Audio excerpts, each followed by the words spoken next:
School के बंद होने का जो असर है वो समाज के उन बच्चों पर, उस तबके पर पड़ेगा जो प्रतिदिन दिहाड़ी मजदूरी करता है।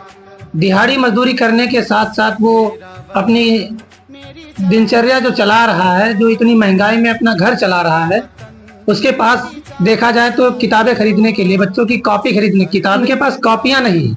अब आप अंदाजा लगाइए कि जो अभिभावक अपने बच्चों को कॉपी 10-15 रुपए की, 20 रुपए की खरीद के नहीं दे पा रहा, वो क्या प्राइवेट की फीस, प्राइवेट की इतनी महंगी किताबें, प्राइवेट में ड्रेस और प्राइवेट की जो सारी व्यवस्था वो उसको पूरा कर पाएगा? कभी नहीं पूरा कर पाएगा।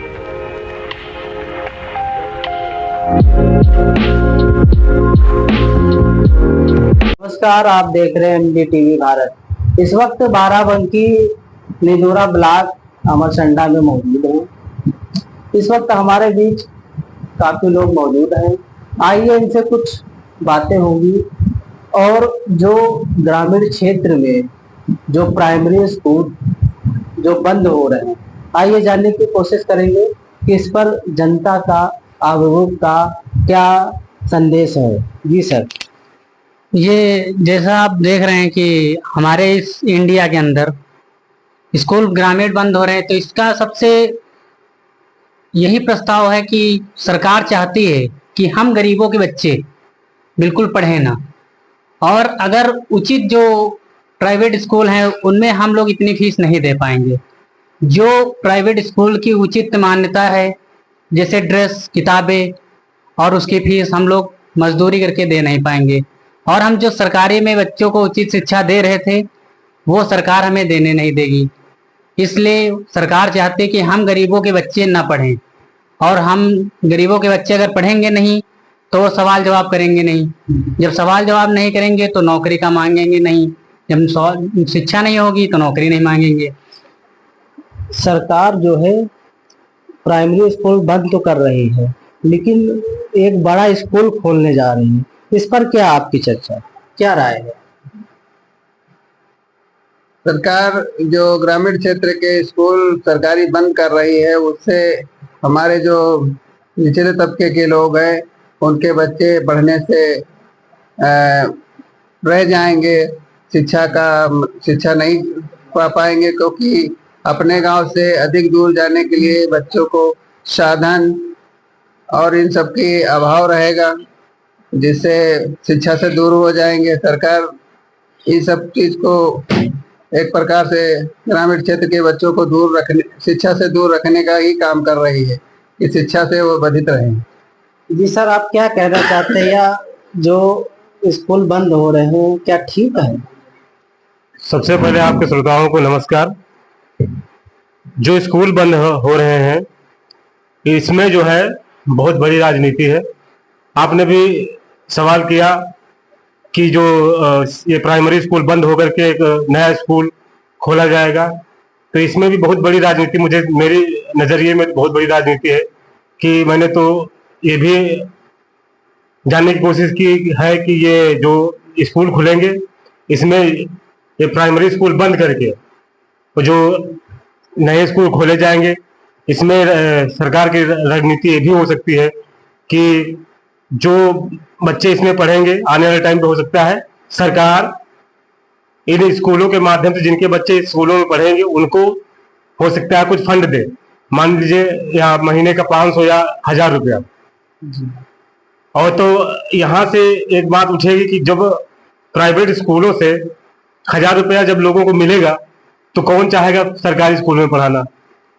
और जब यहाँ से प्राइवेट स्कूलों में बच्चे पढ़ने जाएंगे गरीबों के, पहले पैसा मिलेगा तो लालच में लोग वहां जाएंगे, तब तक सारा यहाँ का काम खत्म हो चुका होगा प्राइमरी स्कूलों का। और फिर क्या होगा कि ये जो है राजनीति यहाँ पे ये होगी कि अब तो हमारा घाटा हो रहा है, तो ये 1000 रुपया जो मिलेगा गरीबों को वो भी बंद हो जाएगा। तो गरीब ना इधर का रह जाएगा और ना उधर का रह जाएगा, मजबूरी में प्राइवेट में पढ़ाना पड़ेगा उसको। इससे जो है जो सक्षम होंगे वो पढ़ा पाएंगे, वरना वही एक कहावत है कि ना, जो अनपढ़ रहेगा इंडिया तो भेड़ बकरियों की तरह रैलियों में नेताओं की इसी तरह घूमता रहेगा। तो ये बहुत बड़ी साजिश है गरीबों के लिए, क्योंकि जब गरीब के बच्चे पढ़ जाएंगे तो सवाल करना शुरू करेंगे। इसी बीच हमारे पूर्व जिला पंचायत सदस्य देवराज बोध भी मौजूद हैं। आइए इनसे भी जानने की कोशिश करेंगे कि जो क्षेत्र में स्कूल बंद हो रहे हैं, क्या इन पर प्रभाव पड़ेगा छोटे छोटे बच्चों को। सबसे पहले तो नमस्कार और सभी साथियों को जय भीम। आपके सभी दर्शकों को जय भीम। आपने जो सवाल किया है बहुत ही अच्छा सवाल है कि जो ये प्राइमरी स्कूल जो बंद किए जा रहे हैं इनका क्या असर पड़ेगा हमारे गरीब समाज पे।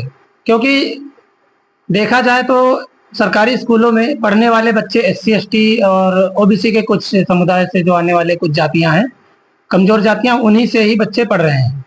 तो इसका असर, इस स्कूल के बंद होने का जो असर है वो समाज के उन बच्चों पर, उस तबके पर पड़ेगा जो प्रतिदिन दिहाड़ी मजदूरी करता है।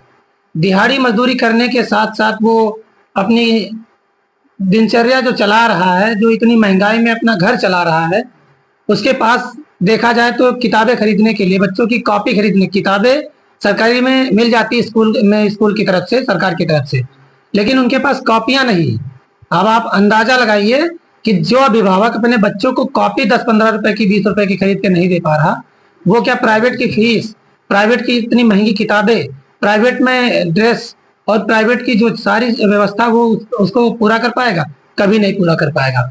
ये स्कूल जो बंद किए जा रहे हैं एक चाल है, जो चाल बताई जा रही, जो आपने अभी बताया कि मॉडर्न स्कूल चालू किए जाएंगे और सभी बच्चों को उसमें लिया जाएगा, और ऐसा सुनने में आ रहा है कि उनके लिए बस भी फ्री रहेंगी जो उन्हें ले जाने और ले आने के लिए भी होंगी, लेकिन ऐसा कुछ होने वाला है नहीं।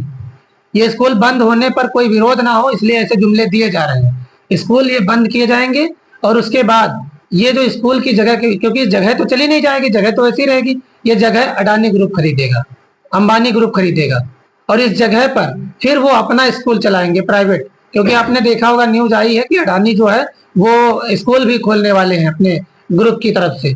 तो वो ग्रुप की तरफ से जो स्कूल खुलेंगे तो आप खुद ही अंदाजा लगा लीजिए कि आज उनके पास जो जो चीजें हैं, जो पेट्रोल डीजल जो बिक चुका है, वो दूसरे देशों में हमारे देश से जो दिया जाता है वो सस्ता मिलता है, यहाँ महंगा मिल रहा है। महंगाई जो चरम पे जाएगी उसके बाद ये समाज, पढ़ाई तो बहुत दूर की बात है, दिन की दिहाड़ी से जो इनको मिलेगा उससे खर्चा भी अपना नहीं चला पाएंगे, पेट भी नहीं भर पाएंगे। ये सर, ये जो गरीब बच्चे हैं, जो गरीब माँ बाप बच्चे हैं, उनको आप क्या संदेश देना चाहते हैं, क्या प्रेरित करना चाहते हैं कि स्कूल के मुद्दे जो हैं स्थायी हो जाए।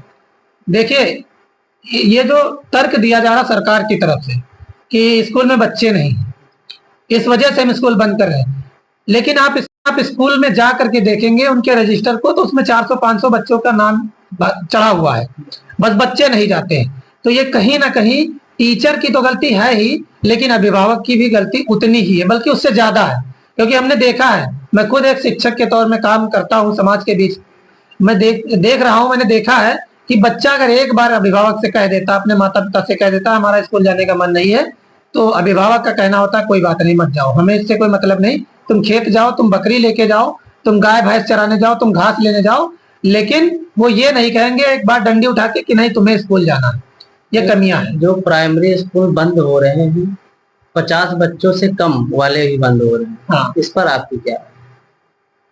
देखिए, जैसे 50 बच्चों से कम स्कूल जिसमें बच्चे हैं वो स्कूल बंद, मर्ज किए जा रहे हैं, दूसरे स्कूल में मर्ज किए जा रहे हैं। जैसे 30 बच्चे तो उसमें भेज दिए जाएंगे दूसरे में। ये कहीं ना कहीं एक हिसाब से देखा जाए तो ठीक है। ठीक इसलिए है कि 30 बच्चे हो या 40 बच्चे होंगे तो अलग अलग क्लासेस के, और अलग अलग क्लासेस के उनको टीचर भी देने होंगे। तो ये गलत नहीं, ये गलत अभिभावक के रूप में अगर देखा जाए तो ये गलत है, लेकिन सरकार की तरफ से देखा जाए तो ये गलत नहीं है। लेकिन इस पर ध्यान हमें भी देना होगा, इस पर ध्यान अभिभावक को भी देना होगा कि अपने बच्चों को हम प्राइमरी में क्यों नहीं भेज रहे। आपको फ्री में सब कुछ मिल रहा है, क्यों नहीं भेज रहे? किताबें मिल रही, कॉपी मिल रही है, बैग मिल रहा है, ड्रेस मिल रही है, जूता मिल रहा है, और शिक्षक मिल रहे हैं, फीस नहीं पड़ रही है, फिर आप अपने बच्चों को क्यों नहीं भेज रहे? अपने बच्चों को स्कूल भेजिए गवर्नमेंट में, और उसके बाद आपका एक कर्तव्य बनता है कि प्रत्येक माह में 2 बार स्कूल जा करके अभिभावक के रूप में आप शिक्षक से पूछे कि आप इन्हें क्या शिक्षा दे रहे हैं और ये बच्चे हमारे इतना अभी कमजोर क्यों हैं। ये कमियां हमारे लोगों में। बहुत अच्छी बात इन्होंने की है देवराज गौड़ जी ने। मैं चाहता हूं हमारे व्यूवर्स जो देख रहे हैं और इस पे कमेंट करें क्या ये सही है या गलत है। कैमरामैन सचिन के साथ सनी गौड़।